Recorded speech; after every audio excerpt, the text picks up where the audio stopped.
नमस्कार, मैं पवन सिंह। दोस्तों, शहीद आजम भगत सिंह जी को फांसी की सज़ा देने की जो तारीख थी वो 24 मार्च 1931 को मुकर्रर की गई थी, लेकिन दुर्भाग्य से भगत सिंह जी को 23 मार्च 1931 की रात को ही फांसी दे दी गई थी। दरअसल ये वाक़या है 1930 और 31 का। गांधी जी इरविन से वार्ता करने के लिए लंदन गए हुए थे। आप लोगों ने इतिहास में पढ़ा होगा गांधी इरविन समझौता 1930-1931। गांधी जी के सामने इरविन, जो कि उस समय अंग्रेज़ों का सबसे बड़ा नेता था, सबसे बड़ा लीडर था, उसने एक प्रस्ताव रखा। उसने गांधी जी से कहा कि गांधी जी, अगर आप चाहें तो भगत सिंह की सज़ा माफ़ हो सकती है। तो गांधी जी ने कहा, बिना शर्त, कोई शर्त नहीं होगी। तो इरविन ने कहा, नहीं, शर्त तो होगी। तो गांधी जी ने कहा कि आपकी क्या शर्त है? तो इरविन ने बताया कि भगत सिंह को माफ़ीनामा लिखना होगा और उसमें हस्ताक्षर करने होंगे और आप भगत सिंह को हमारे सामने पेश करें, हमारे सामने, और भगत सिंह ऐसा कहें कि मुझसे बहुत बड़ी गलती हो गई है, बहुत बड़ी चूक हो गई है, जो मैंने आपकी सरकार के खिलाफ विद्रोह किया, आंदोलन किया, मैं आगे से ऐसा जीवन में कभी नहीं करूँगा। तो भगत सिंह की सज़ा माफ़ कर हो सकती है। मैं अपने संसद से कहूँगा, अपने सांसदों से कहूँगा कि वो भगत सिंह की सज़ा को एक स्वर से संसद के द्वारा माफ़ कर दें। गांधी जी ने कहा कि जब तक मैं भगत सिंह जी की राय नहीं ले लेता तब तक मैं आपको कोई आश्वासन नहीं दे सकता हूँ। गांधी जी ने कहा कि आप मुझे 3-4 दिन का वक्त दीजिए, मैं अपने एक मित्र जो कि तेज बहादुर शपरू हैं, मैं उनको टेलीग्राम करूंगा और उनको बताऊंगा कि ऐसी ऐसी बात हमारी आपके बीच हुई है, और वो भगत सिंह को जाकर के ये बताएं कि उनकी क्या राय है। तो गांधी जी ने शपरू जी को टेलीग्राम किया, जो कि एक माने जाने वकील थे उस समय के। तो शपरू जी लाहौर जेल में भगत सिंह जी से मिलने को गए और उन्होंने पूरा वाक़या, जो गांधी जी और इरविन के बीच में जो बातचीत हुई, उन्होंने बताया कि आप ऐसा ऐसा करेंगे क्या, आप माफ़ी मांगने के लिए तैयार हैं? तो भगत सिंह ने उनकी बात को काटते हुए कहा, नहीं, मुझे लगता है कि मैंने कुछ भी गलत नहीं किया है। मैंने जो कुछ भी किया है अपने देश के भले के लिए किया है, अपने हित के लिए नहीं, सिर्फ देश के हित के लिए किया है, और मुझे नहीं लगता कि मुझे माफ़ी मांगनी चाहिए।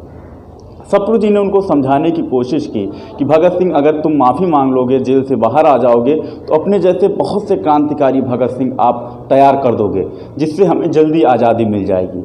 लेकिन भगत सिंह जी ने कहा, शपरू जी, ऐसा नहीं होगा। अगर मैंने ऐसा किया तो हमें आज़ादी और देर से मिलेगी, क्योंकि 1857 में हमारे पास अवसर था, समय था, लेकिन हमने उस समय का लाभ नहीं उठाया, हमारे देशवासियों ने, और हमारे हाथ से इतनी बड़ी जो मौका था वो चला गया। क्योंकि 1857 का जो विद्रोह था वो एक तारीख तय हुई थी कि इस तारीख को पूरे देश में इसका विद्रोह किया जाएगा, लेकिन अति उत्साही क्रांतिकारियों ने समय के पहले ही अलग अलग जगहों पर अलग अलग समय पर विद्रोह कर दिया, जिसको कि अंग्रेजी सरकार द्वारा आर्मी के बलबूते कुचल दिया गया। 1919 में जब अप्रैल में जलियांवाला बाग हत्याकांड हुआ, जब जनरल डायर ने निर्दोष लोगों पर, आम लोगों के भीड़ पर, निर्दोष लोगों पर गोली चलाने का आदेश दे दिया था, तब भी भगत सिंह ने कहा कि अगर हम चाहते तब भी अंग्रेज़ों को मारकर भगा सकते थे, लेकिन हमने वो अवसर भी जाने दिया। आज देश ठंडा पड़ा हुआ है। आप समझ सकते हैं उनकी बात की गंभीरता को, कि आज देश ठंडा पड़ा हुआ है और हम ऐसा नहीं कर सकते, हमें फांसी पर चढ़ना ही होगा, हमें फांसी मंजूर है इस देश के लिए। शपरू जी ने उनको 3 बार समझाने की कोशिश की, 3 बार वो उनसे मिलने आए, लेकिन उन्होंने तीनों बार अपनी दृढ़ता से वही बात दोहराई जैसा कि वो पहली बार कह रहे थे। शपरू जी ने गांधी जी को टेलीग्राम किया और उन्होंने कहा कि आप भगत सिंह जी के बारे में जो माफ़ीनामे की बात कर रहे हैं, इरविन, उनसे बता दीजिए कि भगत सिंह इसके लिए बिल्कुल तैयार नहीं है। गांधी जी ने इरविन को इस वाक़ये से अवगत भी कराया।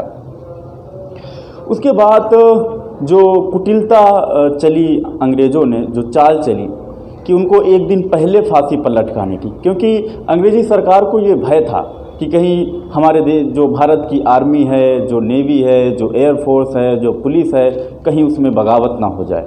लोगों का आक्रोश इतना ज़्यादा हो सकता है कि उनको डर था कि कहीं हमको भारत के बहुत बड़े क्षेत्र को खाली ना करना पड़ जाए, इतना ज़्यादा डर था उनको भगत सिंह से।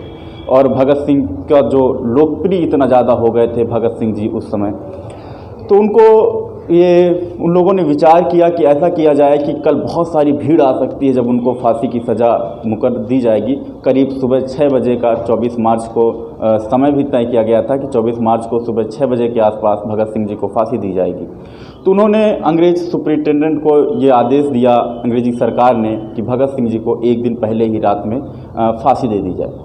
जब भगत सिंह जी से उनकी आखिरी इच्छा पूछी गई तो उन्होंने कहा कि मैं लेनिन की एक किताब पढ़ रहा हूँ और मैं चाहता हूँ कि मैं ये पूरी किताब पढ़ लूँ। तो वो उनको समय दिया गया कुछ और वो किताब पढ़ रहे थे। तो फिर जब उनको बुलाने के लिए फांसी पर चढ़ने के लिए बुलाया गया तो भगत सिंह जी ने कहा, आप देख नहीं रहे हैं कि एक क्रांतिकारी दूसरे क्रांतिकारी से मिल रहा है, भेंट कर रहा है। भगत सिंह जी ने आखिरी पन्ने तक वो किताब पढ़ी और उसके बाद जब वो फांसी पर चढ़ने के लिए खुशी खुशी हंसते हुए जा रहे थे तभी उन्होंने एक और निवेदन करना चाहा। उन्होंने कहा कि मैं चाहता हूं कि मेरे हाथ में हथकड़ी न पहनाई जाए और मेरे जो सर है मेरे सर को ढका ना जाए। तो अंग्रेज़ अधिकारी ने कहा कि ठीक है, हम आपके हाथ को तो नहीं बांधेंगे लेकिन आपके सर को मुझे ढकना ही पड़ेगा। और भगत सिंह जी, शहीद आजम भगत सिंह जी ने फांसी के फंदे को चूमकर उस पर खुशी खुशी लटक गए। उसके बाद जो अंग्रेज़ अधिकारियों ने जो योजना बनाई थी, उन्होंने भगत सिंह जी के जो शव था उसको एक ट्रक में रखा और ड्राइवर से ये कहा कि इसमें पीछे कुछ लोग बैठे हुए हैं, तुमको इन लोगों से संवाद नहीं करना है, ये लोग कुछ काम करेंगे, तुमको उनके काम में सहयोग देना है।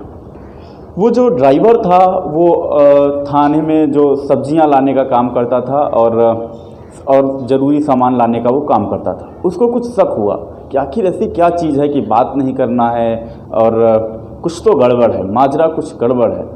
आखिर माजरा क्या है वो सोचने लगा। तो वो जब कुछ दूर पर चला तो उसने ब्रेक लगाई और उतर करके वो पीछे गया ट्रक में और उसने जो सैनिक बैठे हुए थे उनसे कहा कि भाई इसमें कुछ टेक्निकल प्रॉब्लम आ गई है और इसमें कुछ समय लग सकता है। तो उसने जब ट्रक में देखा तो उसने कहा कि इसमें ये क्या है। तो जो सिपाही थे उन्होंने कहा कि तुम्हें इससे क्या मतलब कि इसमें क्या है, तुम्हें जो काम कहा गया है वही करो। तो वो ड्राइवर बोला कि देखो, आप भी भारतीय हैं और हम भी भारतीय हैं, हम लोग सिर्फ पेट के लिए, रोटी के लिए अंग्रेज़ों की नौकरी कर रहे हैं। तो उसमें से एक सैनिक बोला कि ये भारत के जो सरदार भगत सिंह हैं ये उनका शव है। ड्राइवर जो था, चालक जो था, वो ये सुनकर बिल्कुल आग बबूला हो गया। उसने कहा ये कैसे हो सकता है, भगत सिंह जी की फांसी तो कल के लिए निर्धारित की गई थी, आज कैसे उनको फांसी दे दी गई। तो उन्होंने कहा कि अंग्रेजी सरकार की यही इच्छा थी और अंग्रेजी जो सुप्रीटेंडेंट थे उन्होंने इनको आज ही भगत सिंह जी को फांसी दे दी। वो सब कुछ समझ गया ड्राइवर और उसने उस ट्रक को बहुत तेज़ी से भगाना शुरू किया और उसको अमृतसर के पास एक जगह है वहाँ पर उन्होंने उस ट्रक को रोका और लकड़ी इकट्ठा करने के बहाने वो आसपास के गांव के लोगों को बताने लगा कि ऐसा ऐसा हुआ है, शहीद भगत सिंह जी को आज ही रात में फांसी दे दी गई है और ऐसा अंग्रेज़ों की मंशा है कि उनको आज ही किसी ऐसे स्थान पर जहाँ पर लोग ना हों उनको अग्नि के हवाले उनके शरीर को कर दिया जाए जिससे कल उनकी राख तक भी लोगों को नसीब ना हो। तो बहुत सारे लोग इकट्ठा हुए, तो जो सिपाही थे वो भाग खड़े हुए और इस तरह से भगत सिंह जी को एक ड्राइवर ने देशभक्ति दिखाते हुए जो भारत के शहीद आजम भगत सिंह जी थे उनको सम्मान के साथ अंतिम संस्कार हो सके ऐसा इंतजाम किया। दोस्तों, आज भी भगत सिंह जैसे सब कोई चाहता है कि भगत सिंह पैदा हों हमारे देश में, लेकिन पड़ोसी के घर में। ये एक विकट स्थिति है। दोस्तों, भगत सिंह जी जब छोटे थे तो एक बार उनके पिताजी आम का जो बीज होता है, आम की गुठली लगा रहे थे। तो भगत सिंह जी ने पूछा, पिताजी ये क्या, आप क्या कर रहे हैं। तो उन्होंने कहा कि मैं आम की गुठली लगा रहा हूँ, ये फिर पेड़ बनेगा, फिर बहुत सारे आम इसमें होंगे।